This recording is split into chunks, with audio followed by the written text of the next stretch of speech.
तो दूसरी नहीं बना सकते, क्योंकि वो क्या है ना, उस पर्सन की क्रिएटिविटी होती है, हर एक का दिमाग अलग होता है। तो हो सके कि मोहम्मद साहब का भी वैसा कुछ दिमाग हो, वो एक उस लेवल का वो करते होंगे, उसको एक पोएटिक तरीके से लिखते होंगे। तो देखिए मतलब ये जो पोएट्री का जो ये स्टैंडर्ड है, तो वो अस्सलामुअलैकुम दोस्तों। कुरान अल्लाह पाक का ही कलाम है। बड़ी कुछ लोग गुमराह करते हैं और कुछ लोग तो गलतियां ढूंढते हैं, और वो गलतियां ढूंढते ढूंढते ही खुद इस्लाम कबूल भी कर लेते हैं। दोस्तों, ये वीडियो फुल वॉच करें और कुरान के बारे में फुल जानकारी लीजिए। एक सिंपल पोएम भी ले ले, ट्विंकल ट्विंकल लिटिल स्टार, तो दूसरी नहीं बना सकते, क्योंकि वो क्या है ना, उस पर्सन की क्रिएटिविटी होती है, हर एक का दिमाग अलग होता है। तो हो सके कि मोहम्मद साहब का भी वैसा कुछ दिमाग हो, वो एक उस लेवल का वो करते होंगे, उसको एक पोएटिक तरीके से लिखते होंगे। तो देखिए मतलब ये जो पोएट्री का जो ये स्टैंडर्ड है, तो वो कौन तय करेगा? अगर मान लो कि मैं कुछ तो मेरे लैंग्वेज में लाता हूँ, तो ये कैसे साबित होगा कि अबू लहब अगर इस्लाम कबूल कर लेता तो वो फॉल्सिफिकेशन टेस्ट होती, या फिर उसने अल्लाह को गलत साबित कर दिया? ये कैसे पॉसिबल है? हाँ देखिए, जो अबू लहब का जो सूरा है ना, उसमें ये कहाँ लिखा गया है कि वो he will be for ever in the जहन्नुम। पहले उन्होंने एक आयत बनाने को बोला था, फिर कुछ लोगों ने आयत बना के लाई, फिर उसके बाद चैलेंज आया सूरा का। तो क्या ये सही है? मतलब इसका मैंने उल्टा, इसका उल्टा ये असल में आप लोगों को जो ये जो एक्स मुस्लिम है ना, ये गुमराह करते हैं झूठ बोल के। इसका उल्टा हुआ है। नंद को लेते हैं। नंद साहब जी, नंद भाई। हाँ वाजिदी साहब, बहुत खुशी हुई आपसे देखकर, मैं बहुत फैन हूँ आपका। बहुत बहुत शुक्रिया या आपके 2-3 बार गुफ्तगू हुई है हमारी। जी। बहुत सारे सवाल है, लेकिन अभी का जो टॉपिक था ना, मतलब लॉट ऑफ, मतलब जो मास ट्रांसमिशन हुआ, तो ये बहुत सारे किताबों के बारे में भी हुआ है ना साहब। मतलब फिर हम मतलब ये कैसे मान ले कि ठीक है ये अल्लाह की तरफ से ही है? मैं एक हाँ क्यूरियस बिल्कुल, क्वेश्चन है, हाँ ये बिल्कुल क्यूरियस क्वेश्चन है, गुड मतलब ये, क्वेश्चन। हाँ मसलन मैंने किताब लिखी थी आज से 20 साल पहले, 22 हाँ साल पहले, तो उसका मास ट्रांसमिशन हुआ था और कई एडिशन निकले थे उसके एक ही साल में, और पूरी दुनिया को पता चल गया था कि ये यासिर नदीम अल-वाजदी ने किताब लिखी है। तो मैं इस बात का यकीनी इल्म दुनिया को हो गया था कि वो किताब मेरी है, लेकिन उस किताब में मैंने ये कहीं दावा नहीं किया था कि ये किताब अल्लाह की तरफ से आई है। तो दो चीजों को फर्क करना जरूरी है। किसी ऑथर से अगर मास ट्रांसमिशन हो, मैंने इसीलिए काबुल वाली मिसाल दी कि भाई काबुल के मौजूद होने का इल्म हमें लाखों लोगों से पता चला, तो हमें काबुल के होने का यकीन है, हम उसका इनकार नहीं कर सकते। ऐसे ही इस कलाम के रसूलुल्लाह सल्लल्लाहु अलैहि वसल्लम की तरफ से आने का इल्म हमें मास ट्रांसमिशन से पता चला, हम उसका इनकार नहीं कर सकते कि ये मोहम्मद सल्लल्लाहु अलैहि वसल्लम की तरफ से आया है। अब सवाल ये कि ये अल्लाह की तरफ से आया है, इसका कैसे पता चलेगा? इसका पता चलेगा मोहम्मद सल्लल्लाहु अलैहि वसल्लम की जिंदगी से, कि आप सल्लल्लाहु अलैहि वसल्लम क्या इस तरह का कलाम पेश कर सकते हैं या नहीं कर सकते। क्या आप सल्लल्लाहु अलैहि वसल्लम ने कभी झूठ बोला है या नहीं बोला है, या आपकी शख्सियत कैसी है। तो जब आप दोनों चीजों को मिला लेंगे तो साबित होगा कि ये अल्लाह का कलाम है। अच्छा देखिए, ये जो हमेशा बोलते रहते हैं ना कि एक लिटरेचर का ग्रेड है, मतलब जो कुरान में जो अरबी है उसका एक बहुत बड़ा एक क्या बोलते हैं वो ग्रेड, दर्जा बोलते हैं ना हम उनको। हाँ हाँ तो ऐसा बोलते हैं। अभी देखिए ऐसे बहुत सारे, मतलब अगर हम लिटरेचर का अगर नोबेल भी लेते हैं, जिसको नोबेल मिला है, तो उनका लिटरेचर का ये एक बहुत हाई स्टेटस रहता है। मतलब अगर हम वो पढ़ते हैं ना, तो हम भी शॉक हो जाते हैं कि अरे भाई ये कैसे पढ़ा है। एक सिंपल, चलो हाँ, एक सिंपल पोएम भी ले ले, ट्विंकल ट्विंकल लिटिल स्टार, तो दूसरी नहीं बना सकते, क्योंकि वो क्या है ना, उस पर्सन की क्रिएटिविटी होती है, हर एक का दिमाग अलग होता है। तो हो सके कि मोहम्मद साहब का भी वैसा कुछ दिमाग हो, वो एक उस लेवल का वो करते होंगे, उसको एक पोएटिक तरीके से लिखते होंगे। हम ये क्यों नहीं सोच सकते? ठीक, आपने एक अच्छा सवाल किया है। उसका जवाब मैंने अभी जो जिन भाई से गुफ्तगू हो रही थी उसमें मैंने उसका जवाब जिक्र किया।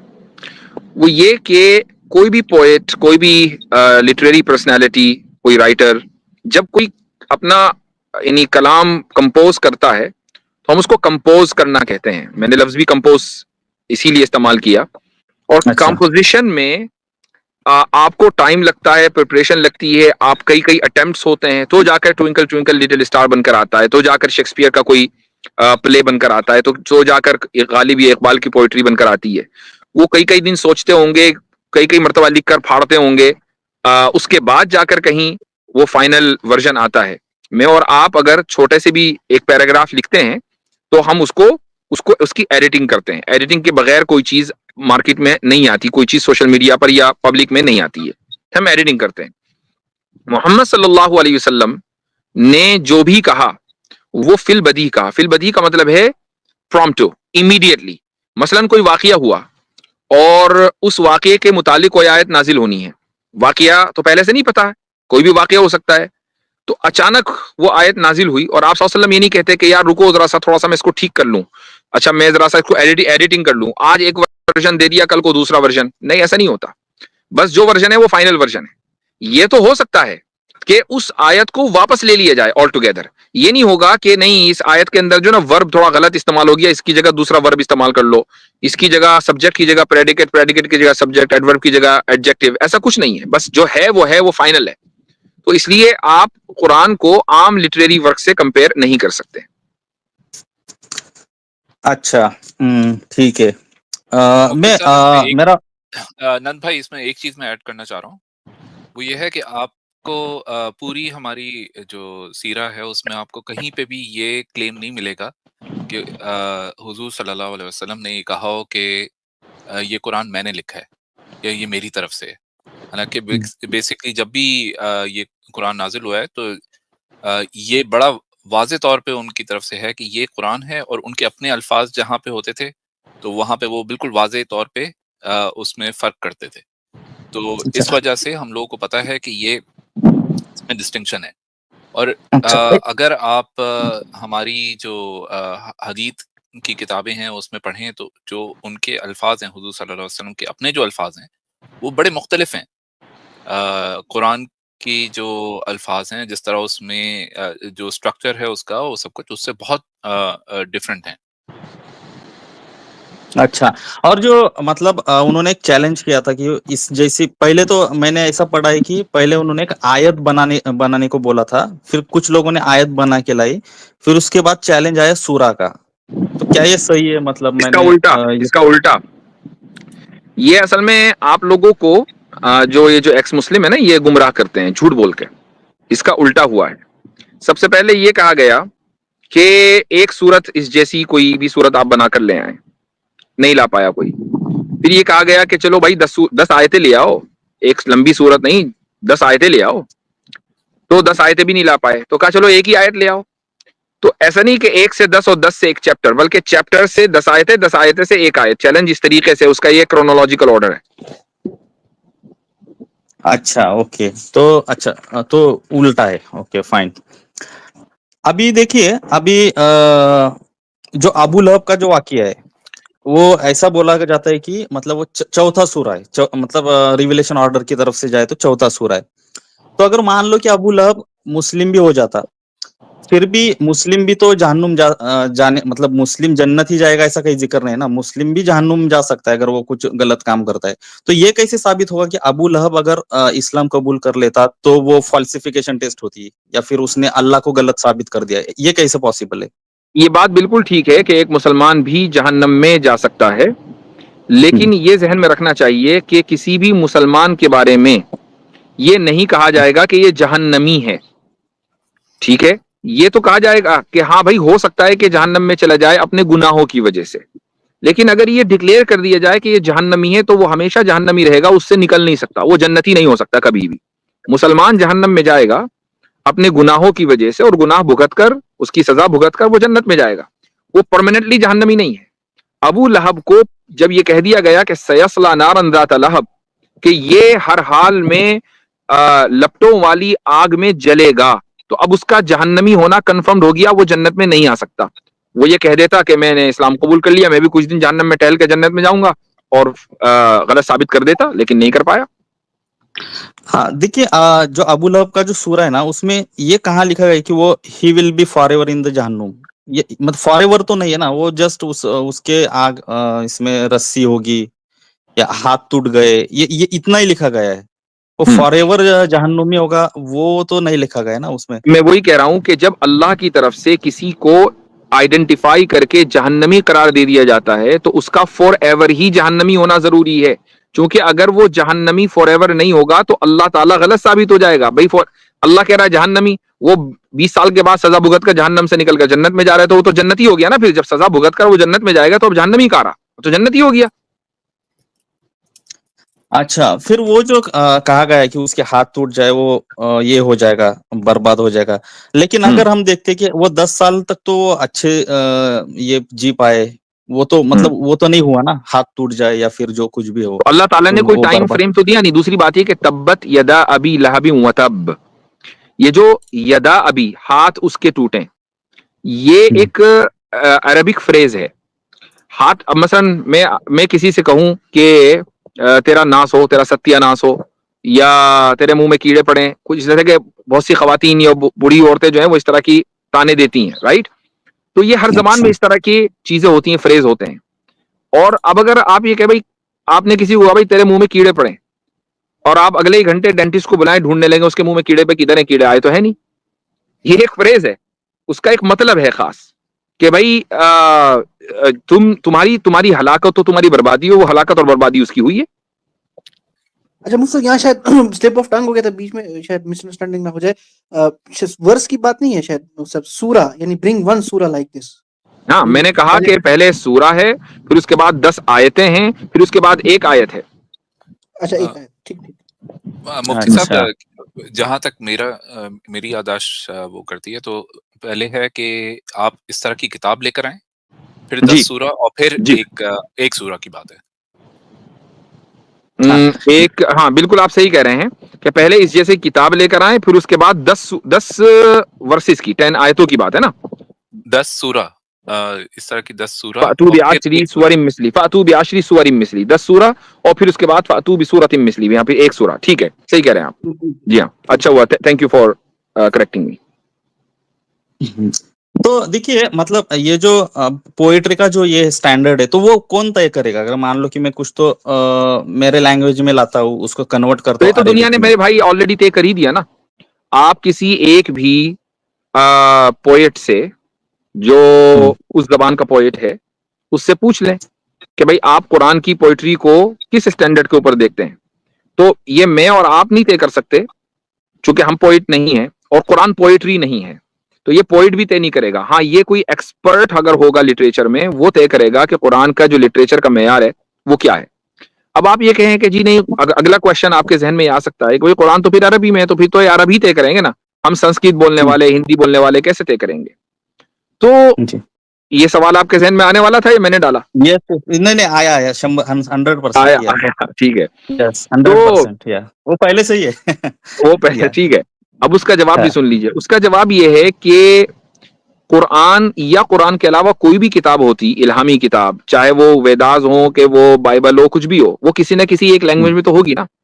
वो सारी हाँ, लैंग्वेजेस करेक्ट। में तो हो नहीं सकती। तो वो जिस लैंग्वेज नहीं, में होगी, आपके जहन में यही सवाल आएगा कि यार फिर ये तो हम कैसे समझें। तो हम करेक्ट। तो उसकी लिटरेरी ब्यूटी को या लिटरेरी जो स्टेटस है उसको नहीं समझ सकते। तो अगर ये होता कि नहीं, अरबी जबान एक ऐसी जबान है जिसको समझा ही नहीं जा सकता, सीखा नहीं जा सकता, तब तो आप ये कह सकते थे। लेकिन अगर आप उसकी लिटरेरी ब्यूटी को समझना चाहते हैं तो अरबी जबान सीखना कोई मुश्किल नहीं है, हमने सीखी है। और थोड़ी बहुत ब्यूटी का भी हमें भी अंदाजा हो जाता है जब हम कुरान पढ़ते हैं और आम अरबिक की कोई पैसेज पढ़ते हैं, तो हमें जमीन आसमान का फर्क नजर आता है कि कुरान ने देखो किस अंदाज से इस बात को कहा है, और एक आम आदमी जो है वो उसने इतनी लंबी लाइनें लिखी हैं तब जाके वो इतनी मुख्तसर सी बात कर पाया है। तो हम हालांकि पैदाइशी अरब नहीं है, हमारा हम घर में अरबी जबान नहीं बात करते हैं, लेकिन हमने अरबी सीखी है, तो हम उस चीज को समझ पा रहे हैं। वो आप भी सीख सकते हैं, कोई भी सीख सकता है। सही बात है। हाँ, ठीक है। वाजिदी साहब, और लास्ट में बोलना चाहूंगा, आपने एक ध्रुव राठी का रिबटल किया था कि जी मतलब आपने एक एग्जांपल दिया था, वो उन्होंने बोला था ना कि हम इमेज के थ्रू हमारे दादाजी को, पिताजी को याद करते हैं। तो आपने एक एग्जांपल दिया था कि राहुल गांधी को भी दाढ़ी है और नरेंद्र मोदी जी को भी दाढ़ी है, तो फिर आप उसको ये बोल सकते हैं क्या? और आपने ये भी बोला था कि गॉड एक कंसेप्ट है, मतलब अल्लाह जो है तो एक कंसेप्ट है, आप कंसेप्ट को कैसे ये कर सकते हो, इमेज में ला सकते हो। ये मूर्ति पूजा के बारे में आपने वो रिबटल दिया था, ठीक है।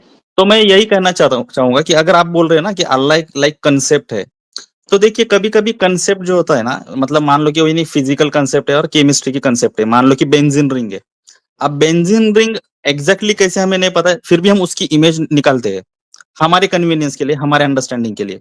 हमें नहीं पता वो एग्जैक्टली कैसे है, वो माइक्रोस्कोप लगाना पड़ेगा या फिर और कुछ तो इंस्ट्रूमेंट लगाने पड़ेंगे, फिर भी हमारे अंडरस्टैंडिंग के लिए हम डायग्राम निकालते हैं। तो ये एग्जांपल यहाँ पे फिट बैठ सकता है ना कि हम कॉन्सेप्ट का कुछ तो अगर डायग्राम निकाल रहे हैं और उससे उसके थ्रू हम समझ रहे हैं, तो ये शिर्क कैसा बाई हुआ? By concept I mean faith और अकीदा, ठीक है, अकीदे का लफ्ज ज्यादा सूटेबल है। तो खुदा जो है और खुदा के ऊपर ईमान रखना, ये एक अकीदा है। खुदा का मौजूद होना, एग्जिस्टेंस ऑफ गॉड, एक अकीदा है। अकीदे को जब आप विजुअलाइज करते हैं और उसकी कोई तस्वीर बनाते हैं, तो यहां ये जरूरी होता है कि वो जो इमेज है वो 100% एक्यूरेट हो। खुसूसन जबकि जिस जात के ऊपर आप अकीदा रख रहे हैं, वो जात ये कह रही है कि न मेरी कोई तस्वीर है, न ही कोई मेरी तस्वीर बना सकता है, न ही मुझ जैसा कोई है, ठीक है। अब आपने जो मिसाल दी है वो मिसाल ले लें, या आप दरख्त के ऊपर से एप्पल गिरते हुए मिसाल ले लें कि जी उसके जरिए आप मसलन क्या कहते हैं उसको, जो कशिश ग्रेविटी है, हाँ, तो ग्रेविटी को आप समझाते हैं। तो जी एप्पल गिर रहा है न्यूटन साहब के ऊपर। अब ऐसा तो है नहीं कि अगर आपने एप्पल की जगह मसलन कोई पत्थर गिराना शुरू कर दिया तो एप्पल की तौहीन हो जाएगी, या एप्पल ये कह रहा था भाई मैं ही गिर सकता हूं और कोई नहीं गिर सकता, या न्यूटन ने यह दावा किया था एप्पल सिर्फ मेरे ही ऊपर गिर सकता है, किसी और के ऊपर नहीं गिर सकता। ये सारे दावे नहीं है, ठीक है। वहां खुदा ये कह रहा है कि मेरी कोई इमेज नहीं है, मेरी कोई इमेज बना नहीं सकता, मुझ जैसा कोई नहीं है। अब आप अगर उसको विजुअलाइज करेंगे तो आपने खुदा के उस हुक्म की खिलाफ वर्जी की है।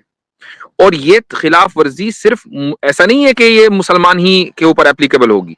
क्या वेदास में और हिंदू स्क्रिप्चर्स में ये बातें नहीं लिखी हुई हैं कि खुदा जो है वो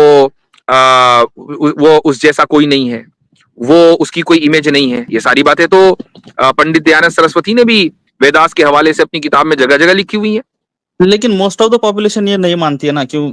देखिए मतलब ना मानने से ये साबित नहीं होता कि वो बात सही हो गई। मसलन मोस्ट ऑफ द पॉपुलेशन जो है, अगर जर्मनी के दौर में, नाजी के दौर में हिटलर को सही मानती थी, तो क्या हिटलर सही हो गया? नहीं। आज आप उसको गलत मान रहे हैं। इसलिए नहीं गलत मान रहे हैं कि मोस्ट ऑफ द पॉपुलेशन दुनिया की गलत मान रही है, बल्कि उसके करतूतों की वजह से गलत मान रहे हैं ना। जी हजरत, ये गलत है नंद भाई आपकी बात की। ज्यादा पॉपुलेशन नहीं मानती, ज्यादा पॉपुलेशन मानती है कि वो निराकार है। सारी पॉपुलेशन मानती है वो निराकार है, लेकिन उसके साथ कहते हैं कि वो साकार भी है। लेकिन निराकार होना बुनियादी है, उसको सब मानते हैं। बहुत सारे लोग नबूवत नहीं मानते ना कि भाई होगा अल्लाह खुदा, लेकिन उसकी नबूवत को नहीं मानते। किसकी दोबारा बोलें? बहुत सारे लोग, हाँ देखिए, बहुत सारे लोग तो मतलब गॉड में बिलीव करते हैं, लेकिन ये नहीं बिलीव करते कि वो कोई नबी भेजता है, ये एक अलग टॉपिक हो गया मेरे भाई। हाँ। आपने शुरू में ये सवाल किया कि धोरव राठी के ताल्लुक से कि जी मैंने ये जवाब दिया था, तो एक अकीदे को अगर विजुअलाइज किया जा सकता है तो ये शिर्क कैसे हो गया? उसका मैंने जवाब दे दिया। और आपका ये कहना कि अक्सरियत जो है वो ये मानती है, तो हमारे तौहीद भाई ने जो बात कही वो भी सही है। लेकिन मैं अगर थोड़ी देर के लिए मान भी लूं कि मेजोरिटी यही मानती है कि खुदा की तस्वीर बन सकती है, तो मेजोरिटी के किसी भी चीज के मानने से कोई फर्क, किसी चीज का सही होना या गलत होना आप मेजोरिटी से तय नहीं करेंगे। ये चीज डेमोक्रेसी में तो चल जाती है कि भाई कौन आएगा, भाई जिसके पास ज्यादा वोट है वो आएगा। लेकिन मुझे एक बात बताइए कि क्या अगर आपने किसी एक पार्टी को दुनिया के किसी भी मुल्क में ज्यादा वोट देकर हुकूमत में बिठा दिया, तो ये क्या जरूरी है कि वो पार्टी मॉरल हो? वो पार्टी बहुत ज्यादा करप्ट और इमोरल भी हो सकती है। हो सकती है, हाँ करेक्ट, यस। और वाजिद साहब एक बात बताइए कि गुस्ताख रसूल की अगर जो सजा है, वो अगर कोई मुसलमान बोलता है कि ये मौत नहीं हो सकती, मतलब नहीं होनी चाहिए, गलत है, तो क्या वो मुस्लिम रहता है या नहीं रहता है? देखें, ये बहुत ही ज्यादा एक सब्जेक्टिव चीज है, डिपेंड करता है कि सिचुएशन क्या है। मसलन हमारा जो मौकिफ है और कंसिस्टेंसी के साथ हमारा मौकिफ डे वन से ये है कि गुस्ताखे रसूल की जो भी सजा है वो गवर्नमेंट तय करेगी, वो इंडिविजुअल तय नहीं कर सकता। मैं और आप नहीं तय कर सकते, पाकिस्तान या अफगानिस्तान या बांग्लादेश का कोई बंदा तय नहीं कर सकता कि गुस्ताखे रसूल की क्या सजा होगी। ये सजा हुकूमत तय करेगी और हुकूमत ही नाफिज करेगी, इंडिविजुअल नाफिज नहीं कर सकते। ये न ये सजा ना कोई और सजा।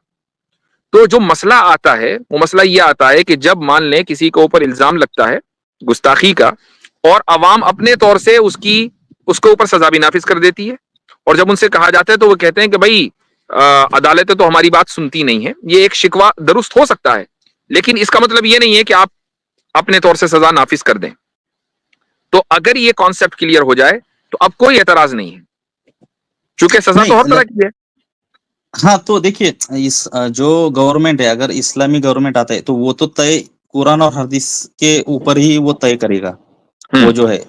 तो मतलब एक मुस्लिम के तौर पे वो क्या थिंक करेगा कि ठीक है इसकी सजा मौत होनी चाहिए नहीं होनी चाहिए।